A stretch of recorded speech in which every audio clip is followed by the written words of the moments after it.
বছর জুড়ে শ্রুতির জাদু। বলিউড ও দক্ষিণী সিনেমা ইন্ডাস্ট্রির মাল্টি ট্যালেন্টেড স্টার খ্যাত অভিনেত্রী শ্রুতি হাসান একাধিক ব্যবসা সফল সিনেমা উপহার দিয়ে জয় করে নিয়েছেন লাখো দর্শকের হৃদয়। তবে এবছর সিনে ইন্ডাস্ট্রিতে তাক লাগিয়ে দিতে চলছেন এই অভিনেত্রী। চলতি বছর মুক্তি পেতে চলছে শ্রুতির অভিনীত 3টি সিনেমা। এবছর রজনীকান্তের সঙ্গে কুলি সিনেমার মাধ্যমে বড় পর্দায় আসছেন শ্রুতি হাসান।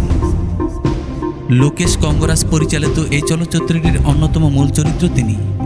অ্যাকশন থ্রিলার ছবিতে তার অভিনীত চরিত্রের নাম প্রীতি।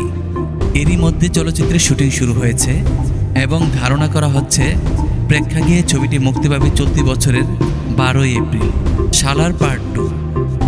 2023 সালে ভারতীয় বক্স অফিসে ঝড় তোলে প্রভাস ও শ্রুতি হাসান অভিনীত সালার। দীর্ঘদিন অপেক্ষার অবসান ঘটিয়ে চলতি বছর প্রেক্ষাগৃহে মুক্তি পেতে চলছে প্রভাস ও শ্রুতি হাসান অভিনীত সালার পার্ট 2। এটি পরিচালনা করেছেন প্রশান্ত নীল।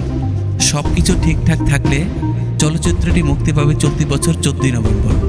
জননায়ক 69তম সিনেমা জননায়কে অভিনয়ের মাধ্যমে কেরিয়ারে ইতি টানতে চলছেন বিজয় থালাপতি।